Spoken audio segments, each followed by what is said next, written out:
we send out our intake paperwork before I ever even put somebody on the schedule. We have a Google review that they gave us 4 stars because that was the one thing that they didn't like, which I understand. But what we found is that if somebody is willing to put the time in to fill the intake paperwork out before they're ever even put on our schedule, they're 9 times out of 10, they're going to show up. Hey, everybody. Welcome to another exciting episode of the Trust Driven Podcast. I am your host, as always, Josh Satterley. I'm joined today by an amazing person, Nicole Hogg. Nicole, how are you? I'm good. Thank you. Yeah. The reason I say you're amazing is you're not a healthcare provider yourself, but you run an office that your husband is the provider, right? Or the main provider, I guess. You came out to one of our live events and you said something that I think is worthy of an entire podcast episode, talking about kind of the effect that our own patient experience has on us as the people providing it. You know, we focus on what it does for the patient, but I think that you highlighted the fact that it feels pretty good to us too. I want to talk about that, but before we do, can you give everybody a background of like what kind of clinic you have, and do you serve people through telehealth? Do you do in person, and kind of what type of work you guys do? Yeah, so we have a clinic based, like you said, in Tulsa, Oklahoma. Our main driving point, my husband is a psychiatrist, but our big push is that psychiatry and medication management and all mental health, none of it exists in a vacuum on its own. So our whole goal is that we offer longer appointments. You get a 30-minute follow-up or a 60-minute follow-up. All of our intakes are an hour long, and we really want to drive home that we want to hear your whole story. So traditionally with psychiatry appointments, you get a 20-minute intake, you get a 15-minute follow-up. You might see your physician for maybe 3 to 5 minutes of that 15 minutes.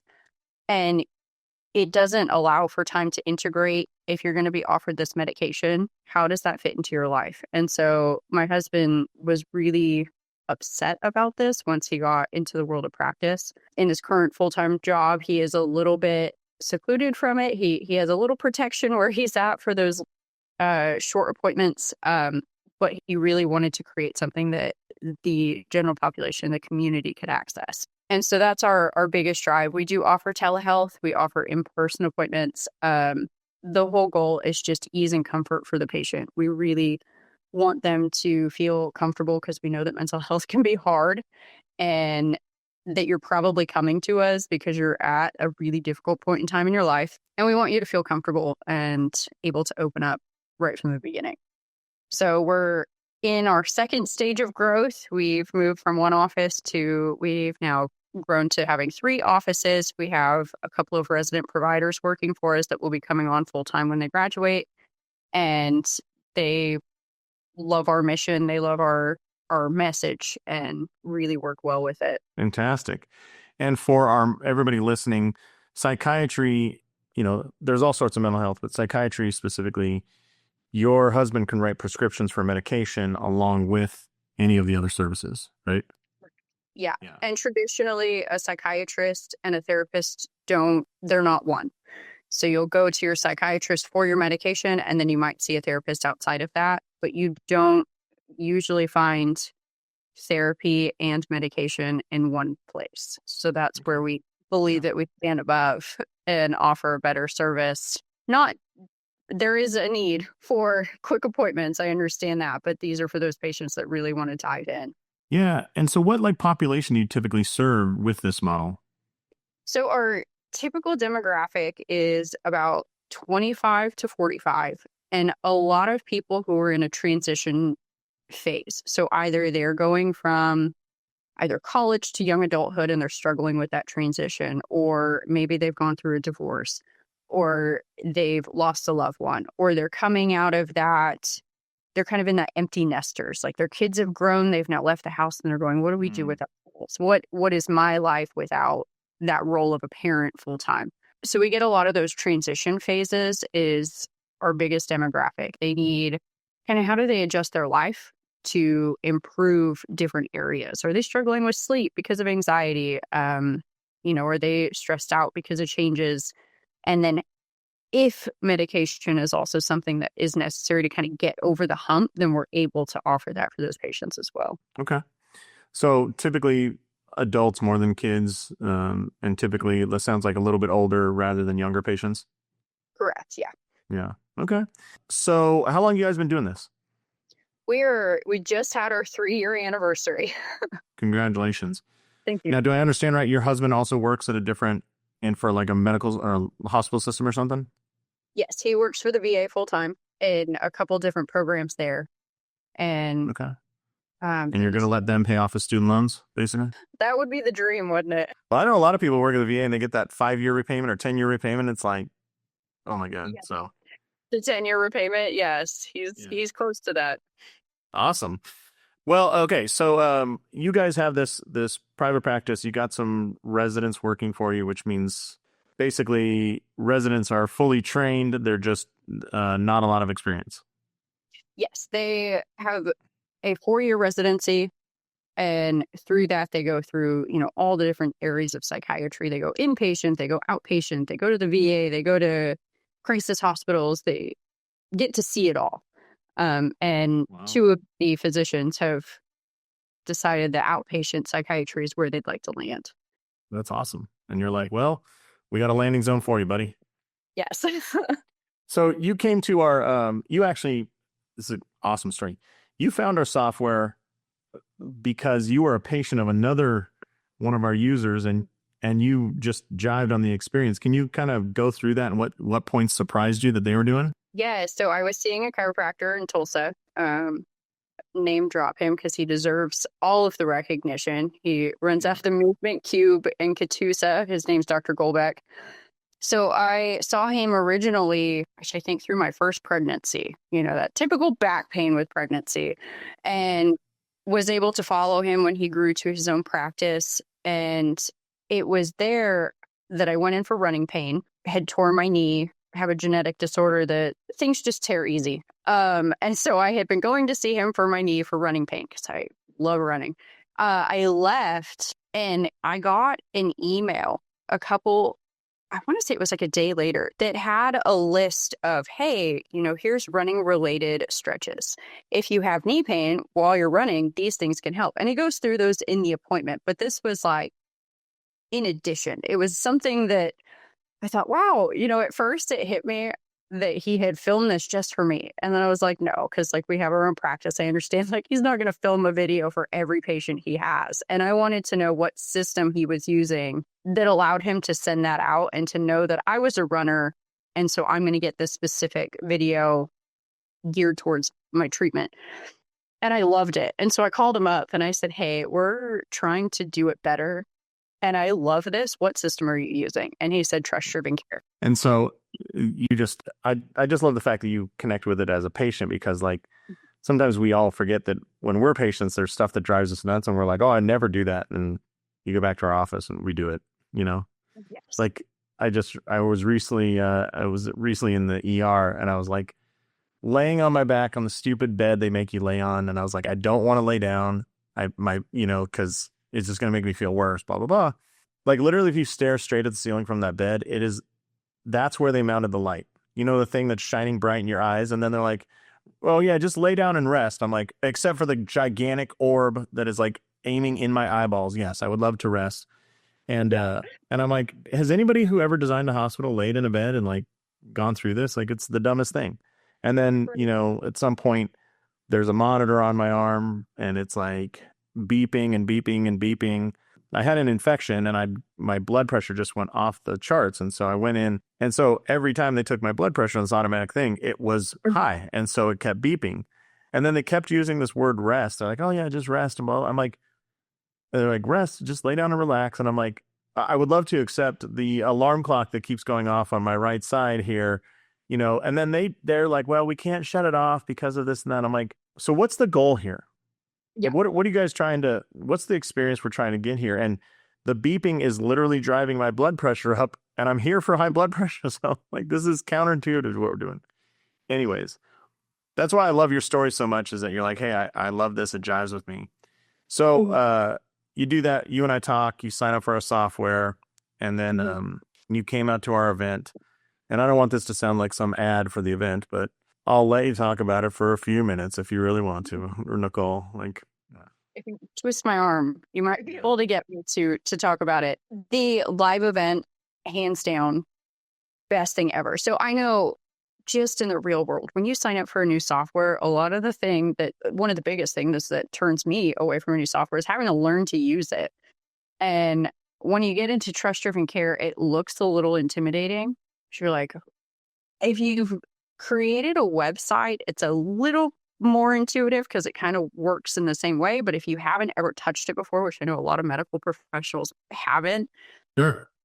you just don't know what to do with it. So the live event is amazing because it walks through just exactly how you need to set it up so that it works appropriately. But I think even more so, the live event changed how I approach our clinic from a mindset shift that we're not in it because we're, we have this amazing product and, people need it. So obviously they're going to show up. And it's that shift to, we need to provide an amazing product and we're not doing that right now. And I can see where we're not doing that right now through just when the person walks in the door or when I answer the phone. Like it starts from that first initial contact. And since the live event, I've changed my approach to even answering phone calls.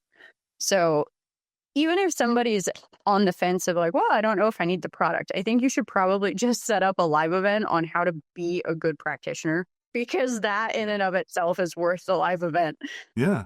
Well, what were some, as you went through it, like, so for everybody listening, the first 2 hours of the event have nothing to do with software, right? They're just communication skills. We go over the research of what patients want. We go over interaction between people. And it's kind of like a refresher on, I know it sounds stupid, but try and take medical professionals and be like, hey, you remember what it was like to be a human in your office? We're going to just double check that you're still human. What were some things that stood out in those first couple hours to you? Maybe triggered some thoughts like, oh my God, we're not doing, like you said, you changed the way you answer the phone. We never went over phone calls in the software, right? But you still changed that. So what were some of the things you kind of remember that drove a point home or two? The name, using people's names. So I know in the live event, if you haven't attended, you go in and talk about how a handshake and a name and some eye contact can change an experience for somebody. So I took that. Since I don't interact, I do everything virtually. How do I bring that home to our patients when I'm on the phone?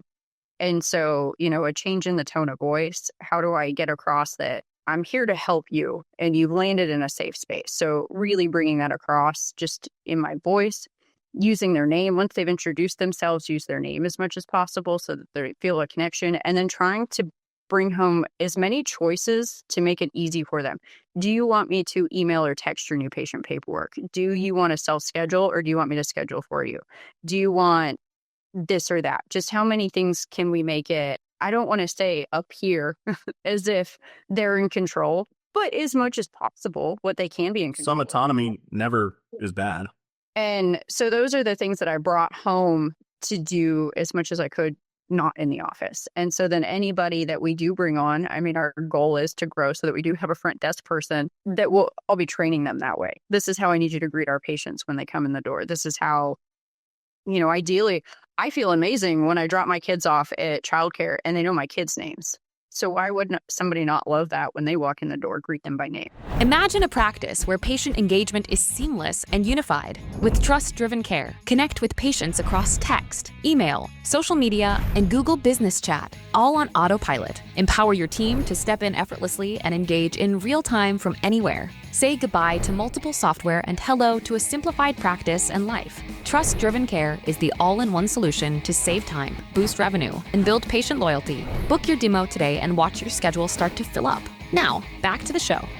Yeah, I always use this example, but Starbucks got a new CEO and he's made a huge deal. So they bought 200,000 Sharpie markers. They had trouble finding them, and the goal is to write the names of the customer on the cup.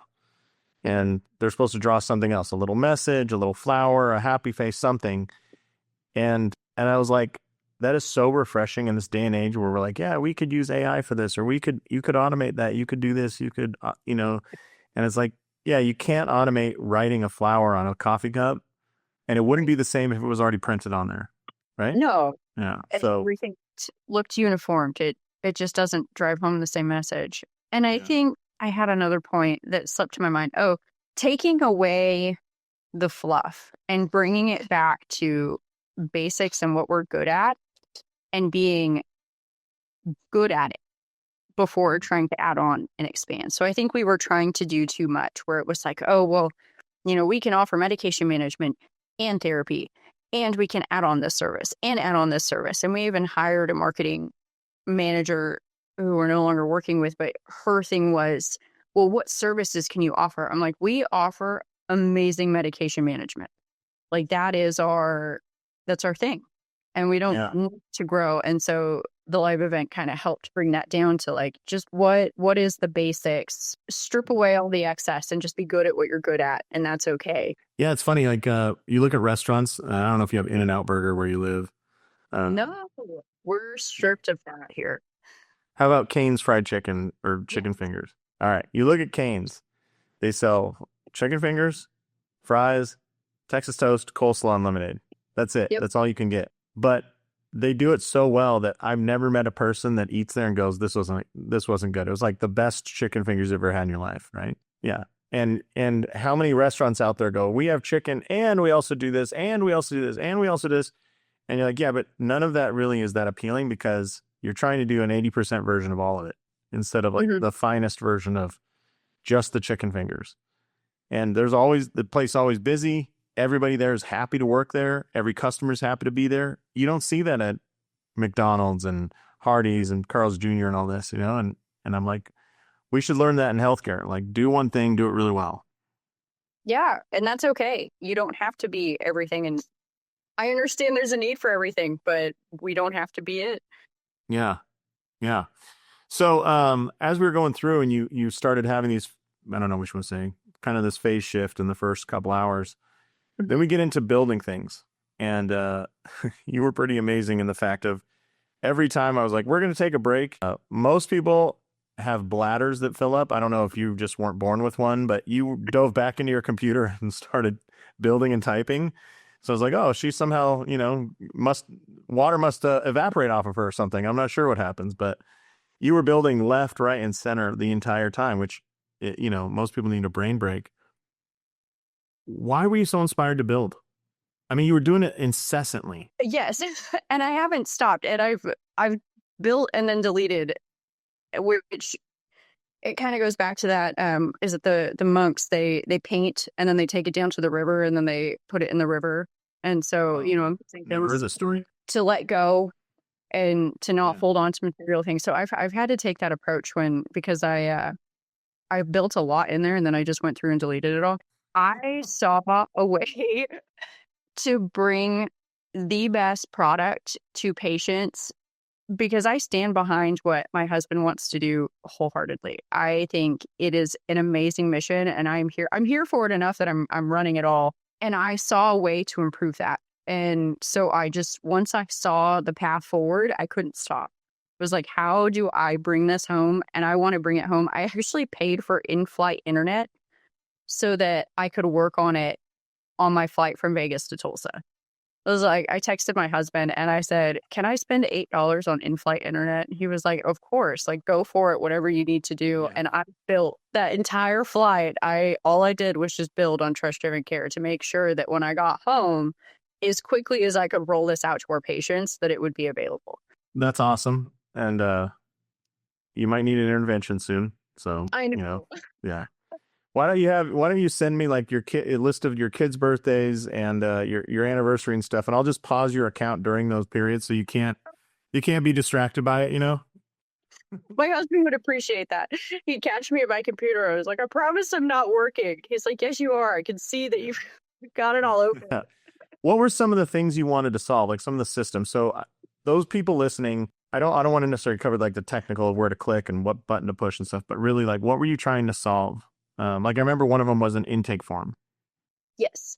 So what we found is that we sent out our intake paperwork before I ever even put somebody on the schedule.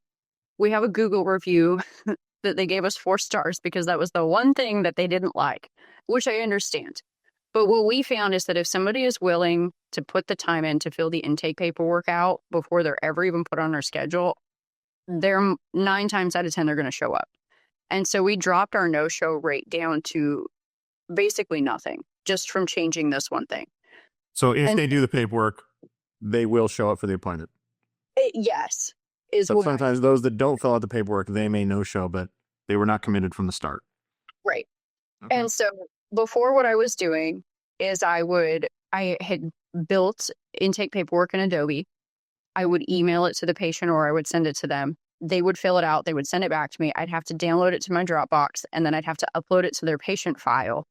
And so there was a couple of extra steps that meant that the patient was delayed care somewhere along the way. I would either look in Adobe and go, oh, I've got, 4 intake paperworks that have been completed. I need to bring all them over. And then I'd get 1 done or I'd get 2 done, but then the other 2 patients weren't addressed. And so I wanted to make sure that, one, that was happening smoothly. And then I love the idea that once they finished the paperwork, they were just sent a link to schedule themselves. So then they didn't have to wait on me to call and schedule them. Another thing that I was really upset about was dropping referrals. So we would get a referral from a preferred therapist or a preferred location. We do a lot of bariatric surgery evals for one of the hospitals in town. And I would hate that I'd go back through my emails and I would find a referral that I had missed from 2 weeks ago. Like, how did I miss this? I've been checking my emails and, it just gets bogged down in there. I clicked it, opened it, and then forgot about it. And so being able to have a system set up so that the patient goes in, I know how many times I've contacted them. I know that the referral's been received, who it came from. So now I can track who our preferred providers are. And then the QR codes that you can create. And so now my to-do list for next week is to print out. I have 3 preferred providers. They're going to get a QR code and an edible arrangement. And I'm going to bring it in and say, we love working with your patients. Thank you so much for referring to us. Here's your own QR code so that your patients get immediate care. And yeah, let's talk about that a little bit, because I think people, that's a common pain point that gets overlooked. Mm-hmm. I think everybody, when they refer someone, especially in the medical field, they don't need the edible arrangement, although it's nice for the staff, right? They don't need a thank you. They don't need money. What they really, truly want when they refer a patient, which is what I want, what I'm going to guess you want, I just want to know that patient's going to be taken care of really well, right? And I don't know if you've had this experience. I've referred people for MRIs. I've referred people to orthopedic surgeons. And I find out on the back end, they got treated like crap. They got forgotten. They got, they were treated rudely. I feel so bad that I was the person that directed them there. Right. And I don't ever want to do that. And so talk about the QR code and what it triggers off in your office when it gets scanned at the referring office. So when the referring provider says, hey, I've got the psychiatrist, they can provide the QR code to them. And on it, it's printed with the clinic's name and we would love to have you. Not our clinic's name. It has the referring provider's clinic's name. Right. So ADC Family Physicians, we'd love to have you as a patient. Yes. And so they scan the QR code. They immediately get a message that has that intake paperwork. And so then they can start filling it in. And then I get a notification that I need to give them a call. And so before they even, finish anything, or if they get that message that they have the intake paperwork, then I can call and say, hey, I'm so excited. We love working with you. This is our process. We're a small clinic. It's just a couple providers. This is why I do it this way. I found that patients, once I explain hey, it dropped our no-show rate off. And they're like, oh, of course. I would absolutely love to fill out my paperwork first. And then we get them scheduled. And I'm able to provide a more concierge system for those patients that were regularly receiving referrals from. Yeah. And how quick are you guys able to connect with them? Within 24 hours. For that phone call? Yes. And I try to keep it. And the only reason, I think it should be shorter, but because I'm only part-time with all of the other children and things we have, that's what I'm able to offer at this time. My ideal would be that as soon as they scan it, that they would get a call within a couple of minutes. Yeah, that'd be pretty would be awesome. ideal. Yeah. We're working towards it. it's growth. Yeah. Well, don't worry. Every listener to this podcast is probably thinking, I have every system in my practice perfectly, designed and running. So they're probably heavily judging you, Nicole. They're like, I can't believe she has one thing not working. No, everybody it feels like we're nowhere near done, but Right. yeah. So during the event, we were doing a little section at the end of big takeaways, and you said something that just truly moved me. I was like, I almost started crying listening to you. And because you touched on something that I think goes like unmentioned to a lot of people. Right. And that was that you said you're now proud of the patient experience that you have, right? Right. And I think so many times we as providers, we start our office, we get busy, so we hire somebody and we hire another person and we're doing all this.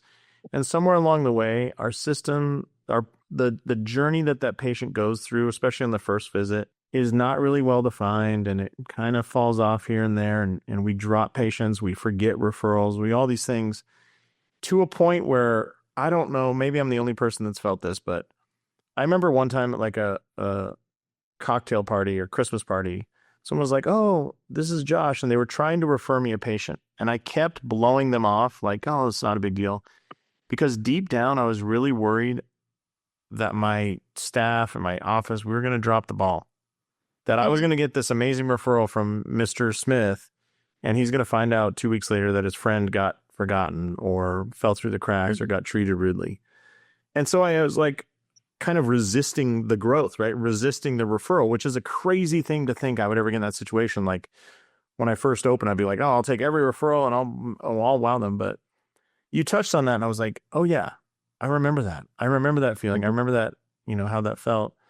Can you kind of talk about, what you felt in that time and what kind of struck you about you use the word proud, and I was like, God, that's apt. Yeah. So I think the story, if I can do it justice, was that people would ask me what I do for a living because, I'm home with our kids. And I hemmed and hawed. I've got training in behavioral therapy and got a master's degree, and I would kind of ebb towards that. Like, oh, I used to work as a behavior analyst, and but I'm home now, and oh, what do you do? And I never wanted to tell people that I run our clinic from home. And a lot of it was that the service that I was providing, I was not impressed with. And I wouldn't want to be a patient in our clinic, because who wants to have an issue with medication and not get a call back for a day or two? Who wants to, send an email and you just, am I ever going to hear back? And I wouldn't. And so I didn't want people knowing that we had a clinic, because it wasn't something that I was even proud of. And after coming to the live event, seeing what it offered me as a patient, seeing what I learned, and having that shift in mindset of like, we need to deliver a better product, and this is how, I now feel proud to tell people, we have a clinic, we have a private practice, this is what we offer, and we would love to have you. And this is what it would look like if you came to see us. And so being able to know for sure that they were going to receive that care. And it kind of goes to that. I might not be able to return the phone call for 24 hours, but now the patients get a message that explains it. So I missed the phone call. Hey, I work these days between these hours. Terribly sorry. We're part-time. I do check my messages and we'll try to get back to you even on my off day. And a lot of patients receive that very well. They're like, we understand you're not a full-time clinic and we're fine with that. And so now that patients have that full experience because of how I can automate things through trust-driven care, I want everybody to know that we have a clinic and that we're here and that we want patients and that we want your referrals, because we're going to do a better job than any other clinic you're going to get to. Yeah. When you came back and, you're sharing this with your husband, was he surprised? I mean, how did that first week of, I just picture you like, we could do this, we could do this, we could do this. And he's like, hold on a second. You left as somebody kind of disinterested in what we were doing. So what happened? Yeah, he was really excited because he knows, he's come home after after work, and I've been home trying to be both mom to small children and stepmom to older children and running the business and the frazzledness that comes with that. And he was excited that, one, it would drive our clinic home, but two, that it would make things a little bit easier to just have a well-rounded everything. But then I kept telling him, I'm like, you've got to go.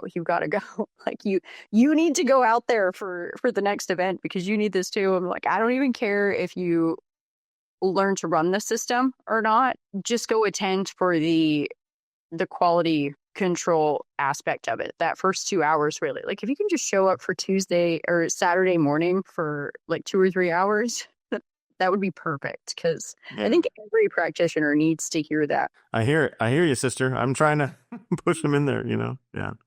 What have been the results? I mean, have you seen results with you and your husband, you and the rest of your staff members, patients, like feedback? What's happened since you made these changes?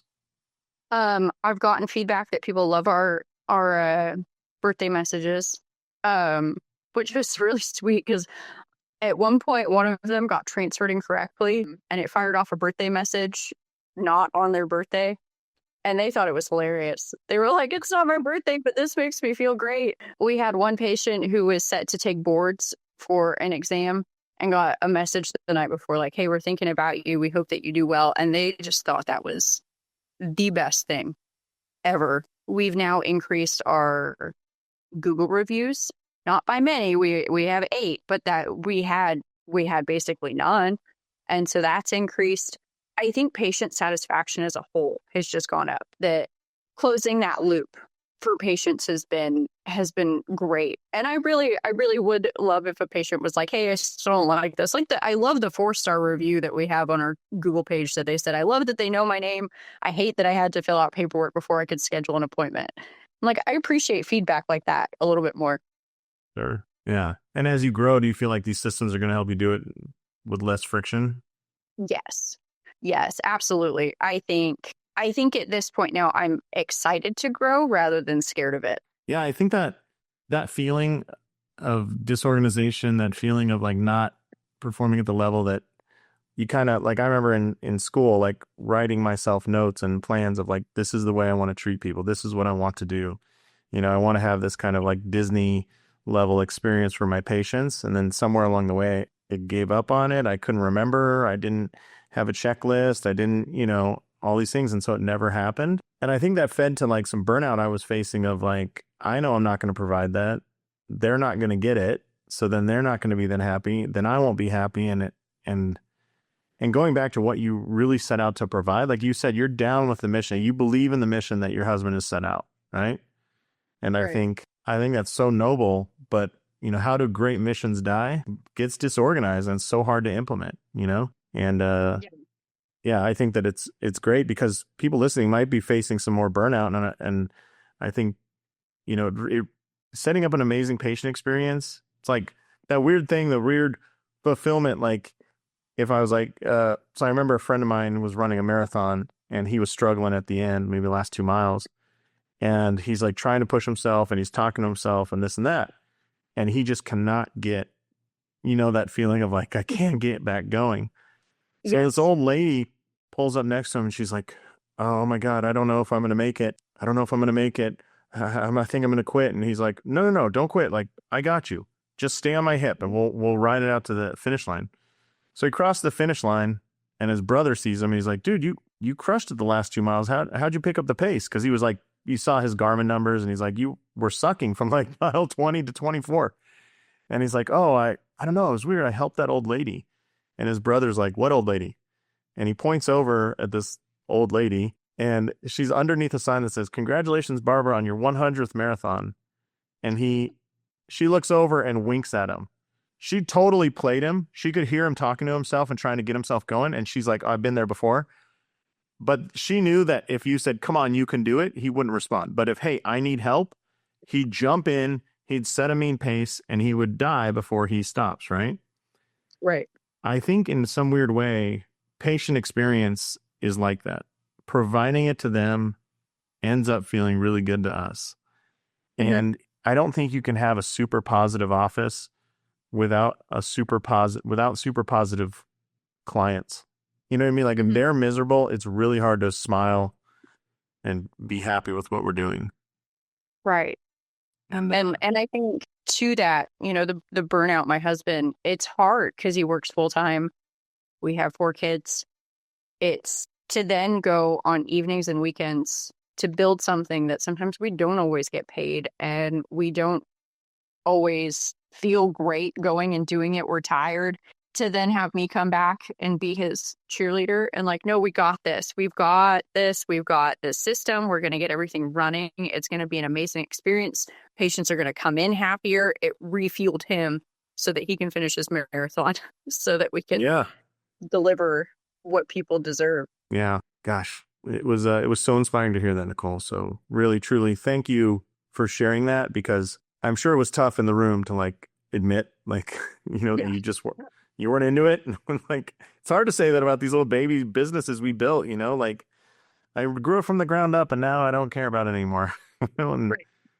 But there are a lot of people out there that feel that way. So I really appreciate you sharing with the group, because I'm sure I wasn't the only person that needed to hear that in there. All right. Well, as we wrap this up, any final advice for people? Sign up for Trust Driven Care. Get on the bandwagon. Deliver that patient experience that that you can deliver to people, and make it easier on yourself. I mean, that's why it's there, because you can't always be 100%, but you can definitely set in motion the systems to help you be 100% so that your patients don't ever miss out because you're not at your best that day. Yeah. Yeah. And it just feels good. It makes I think one of the things about building these workflows too is you have to systematize whatever the hell you're doing to build it, and all of a sudden you're like, oh, well, I guess I don't do that before every time, and you just figure those things out. Yes, absolutely. It helps you find your missing pieces. Yeah. All right. Well, Nicole, thank you so much for the time today. On behalf of Nicole Hogg out there with Hogg Health in beautiful, scenic Tulsa, Oklahoma, this is Josh Satterley from beautiful, scenic Las Vegas, and build trust with your patients and you'll be amazed at the outcomes. Thanks so much, Nicole. Thanks for tuning in to this episode of Trust Driven Insights, brought to you by Trust Driven Care. Imagine a world where all your patient communication is in one place, seamless, effortless, and on autopilot. That's the power of trust-driven care. If you're ready to streamline your practice, check out trustdrivencare.com and see what's possible. Trust-driven insights, real conversations, smarter care, stronger business.